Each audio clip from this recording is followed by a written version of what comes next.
वो लड़की अपने परिवार की लाडली थी। वो पढ़ लिख कर कुछ बनना चाहती थी। उसकी उम्र महज 24 साल थी, लेकिन उसके सपने आसमान में उड़ने के थे। लेकिन उससे गलती हो गई। वो सिर्फ अपने करियर पर फोकस करती थी। ये ऐसे तो अच्छी बात है, लेकिन इसी अच्छी बात ने, इसी अच्छी आदत ने उसे खूबसूरत सी जिंदगी को बेनूर कर दिया। वो बहुत खूबसूरत थी। कई लड़के अक्सर उसे राह चलते परेशान भी करते थे, लेकिन वो किसी पर ध्यान नहीं देती थी। गर्लफ्रेंड बॉयफ्रेंड जैसे रिश्तों से वो काफ़ी दूर थी। फिर एक दिन अचानक उस पर तेज़ाब से हमला कर दिया जाता है। उस लड़की के चेहरे पर तेज़ाब फेंक दिया जाता है। राह चलते वो चीखती है, चिल्लाती है, तड़पने लगती है। उसका पूरा जिस्म मोम की मानिंद पिघलने लगता है। वो सड़क पर गिरकर बिल्कुल बिन पानी मछली की तरह तड़पती है। लेकिन किसी को ये समझ नहीं आता कि आखिर इस लड़की के साथ हुआ क्या है। और जब लोग कुछ समझ पाते तब तक बहुत देर हो चुकी थी। जी हाँ, उस लड़की का जिस्म बुरी तरह झुलस चुका था। तेजाब के हमले ने उस लड़की के जिस्म को पूरी तरह से गला दिया, जला दिया। उस लड़की की गलती सिर्फ इतनी थी, उसे खता सिर्फ इतनी थी कि उसने एक नौजवान की मोहब्बत को ठुकरा दिया था। वो लड़का उससे एक तरफा मोहब्बत करता था। इस लड़की ने इनकार कर दिया और उसकी शिकायत अपने परिवार से कर दी थी। लेकिन हद तो तब हो गई जब इतने बड़े कांड के बावजूद पुलिस उस तेजाब से हमला करने वाले नौजवान को पकड़ न सकी, उसे गिरफ्तार न कर सकी, क्योंकि वो तो सैकड़ों किलोमीटर दूर जाकर एक साधु बन चुका था। क्यों चौंक गए ना आप? लेकिन ये सच्ची घटना है ही ऐसी। नमस्कार, आदाब, सत श्री अकाल। मैं हूं मोहम्मद आसिफ दुलार और आप देखना शुरू कर चुके हैं हमारी खास पेशकश केस डायरी विद आसिफ दुलार। अगर अब तक आपने हमारे चैनल को सब्सक्राइब नहीं किया है तो उसे सब्सक्राइब कर लीजिए। फेसबुक और इंस्टाग्राम पर भी हमारा पेज है, आप उसे भी फॉलो कर सकते हैं। इस तरह सभी सच्ची घटनाएं सबसे पहले आप तक पहुंचेंगी और आप भी खुद को अलर्ट रख सकेंगे। ये मामला बेंगलुरु का है, जहां संध्या अपने परिवार के साथ रहती थी। 28 अप्रैल साल 2022 के रोज संध्या अपने घर से ऑफिस जाने के लिए निकलती है। वो तैयार होती है, ऑफिस पहुंचती है। जैसे ही वो ऑफिस में दाखिल होती है, ऑफिस की बिल्डिंग में दाखिल होती है, तभी पीछे से एक लड़का आकर उसे नॉक करता है। उसे मतलब उसे जो है उसकी पीठ को छूता है। जैसी संध्या उसकी तरफ घूमती है तो वो लड़का उसके चेहरे पर तेज़ाब डाल देता है। तेज़ाब पड़ते ही संध्या चीख पड़ती है, उसका जिस्म गलने लगता है, वो ज़मीन पर गिरकर तड़पने लगती है। आनन फानन में ऑफिस से कुलीग उसे उठाकर अस्पताल पहुंचाते हैं, लेकिन तब तक बहुत देर हो चुकी थी। उसका पूरा चेहरा खराब हो चुका था। संध्या को अस्पताल पहुंचाया गया, वहां उसका इलाज शुरू किया गया। कई घंटे वो बेहोश रही। इसी बीच उसके परिवार को भी मामले की जानकारी दी गई। परिवार को जैसे ही बेटी के साथ इस खौफनाक हरकत की जानकारी मिली तो सभी के होश उड़ गए। पूरा परिवार रोता बिलखता अस्पताल पहुंचा। जिस वक्त परिवार अस्पताल पहुंचा उस वक्त संध्या बेहोश थी। कई घंटों की बेहोशी के बाद संध्या होश में आती है। पुलिस के अंदर भी क्यूरियोसिटी थी भी किसी की हाल में संध्या का बयान दर्ज किया जाए। पुलिस संध्या से पूछती है कि आखिर ये हरकत तुम्हारे साथ किसने की। हल्की बेहोशी हालत में ही संध्या ने कुछ नहीं बोला और सिर्फ एक नाम लिया, और वो नाम था नागेश बाबू। नागेश बाबू का नाम सुनते ही सभी चौंक गए। इस नाम के अलावा संध्या ना तो कुछ बोल सकी, ना ही कुछ बता सकी, और उसके बाद वो बेहोश हो गई। पुलिस ने माता पिता से नागेश बाबू के बारे में जानकारी हासिल करने की कोशिश की, लेकिन माता पिता जो नागेश के बारे में कुछ नहीं जानते थे। लेकिन जब पुलिस ने पूछताछ का दायरा बढ़ाया और नागेश बाबू का नाम संध्या के चाचा के सामने लिया तो वो चौंक गए। उन्होंने कहा आखिर नागेश ऐसा कैसे कर सकता है।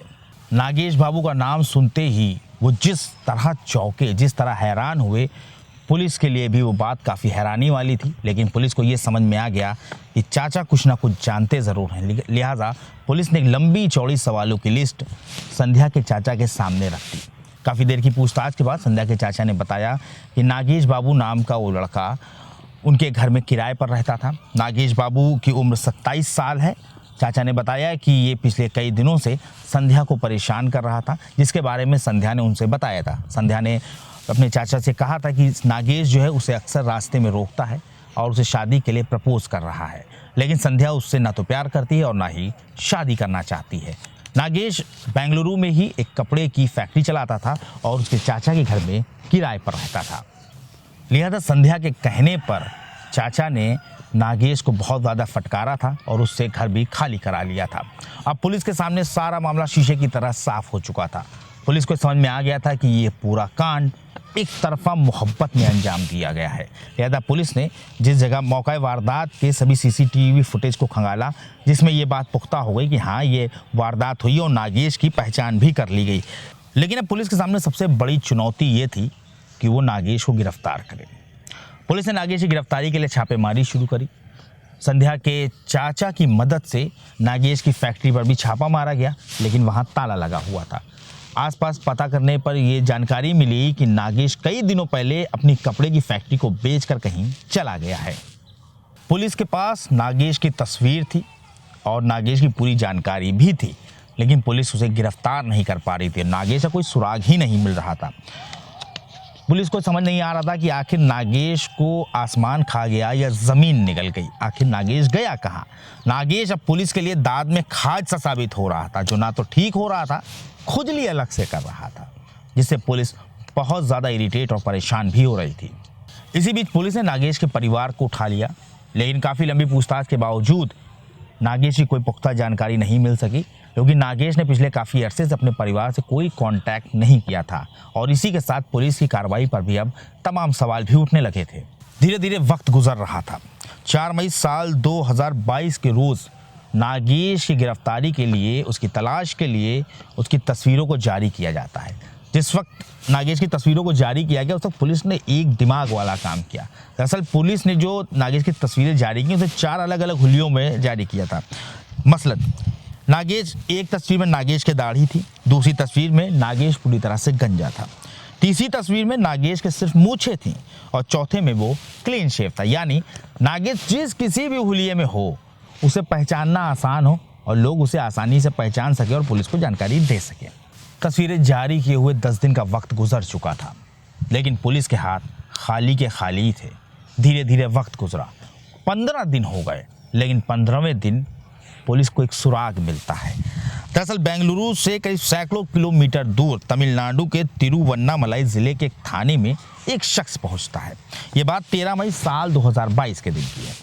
एक शख्स पहुंचता है और पुलिस से कहता है कि साहब, जिस तरह की तस्वीरें आपने जगह जगह लगाई हैं, जिसको आप ढूंढ रहे हैं, ठीक उसी शक्ल का एक आदमी हमारे आश्रम में रह रहा है और वो पिछले कई दिनों से यहाँ पर है और उसकी हरकतें मुझे कुछ संदिग्ध सी मालूम होती हैं। लिहाजा मुझे लगता है कि आपको उसकी जांच करनी चाहिए। नागेश बाबू का सुराग मिल चुका था, लिहाजा इस बात की जानकारी तुरंत ही बेंगलुरु पुलिस को दी गई। बेंगलुरु पुलिस ने एक टीम का गठन किया और उस टीम को सैकड़ों किलोमीटर दूर तमिलनाडु के तिरुवन्नामलाई जिले भेजा गया।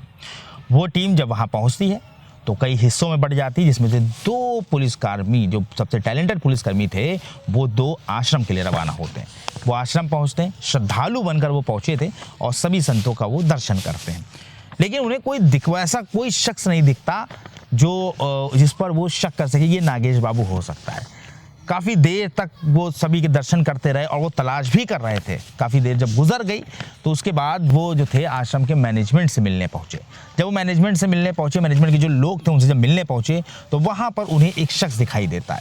वो शख्स का जो हाव भाव था, उसकी जो एक्टिविटी थी, उससे साफ पता चल रहा था कि ये अभी नया नया साधु बना है और अभी कुछ दिनों पहले ही यहाँ पर आया है। उसके बाद वो पुलिसकर्मी उस साधु की जानकारी जुटाते हैं, जिससे ये पता चलता है कि वो अभी कुछ दिनों पहले इस आश्रम में रहने आया था और फिर ये काफ़ी सेवा भाव के साथ हमारे साथ जुड़ा हुआ है। लेकिन अभी पूरी तरह से ये उस जो साधुओं का जो एक अपना क्या कह सकते हैं, कोई त्याग होता है, एक बलिदान, उस चीज़ों से पूरी तरह जुड़ नहीं पाए, लेकिन ये कोशिश पूरी कर रहा है।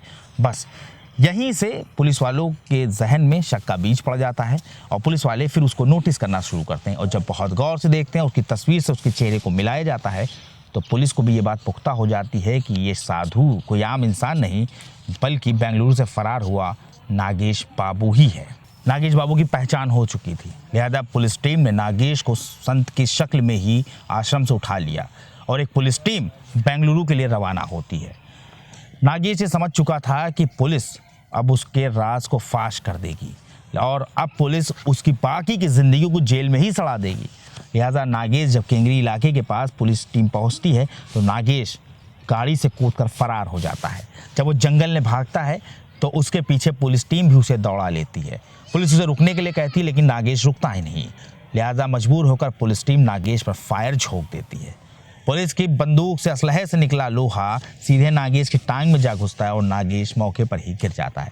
उसके बाद नागेश को अस्पताल ले जाया जाता है, जहां नागेश का इलाज कराया जाता है और इलाज के बाद नागेश को टीम वापस बेंगलुरु लेकर रवाना होती है। फिर उसके जुर्म का इकबाल होता है। थाने में ही पुलिस की सख्ती के आगे नागेश टूट जाता है और नागेश अपनी जुबान से वो सब कुछ बताता है जो उसने अब तक छुपा रखा था। उसे सब कुछ बताया किस तरह वो संध्या से मोहब्बत करता था, संध्या से वो शादी करना चाहता था, संध्या के इनकार को वो बेवफाई समझ रहा था और किस तरह उसने इन सब चीज़ों से इरिटेट होकर अपनी सिर्फ एक खींच को मिटाने के लिए संध्या पर तेज़ाब से हमला कर दिया। फिलहाल नागेश सलाखों के पीछे है और अपने अंजाम को भुगत रहा है। आपको हमारी पेशकश कैसी लगी इसके बारे में कमेंट सेक्शन में ज़रूर बताएं। बहुत जल्द एक सच्ची घटना के साथ हम आपके सामने हाजिर होंगे।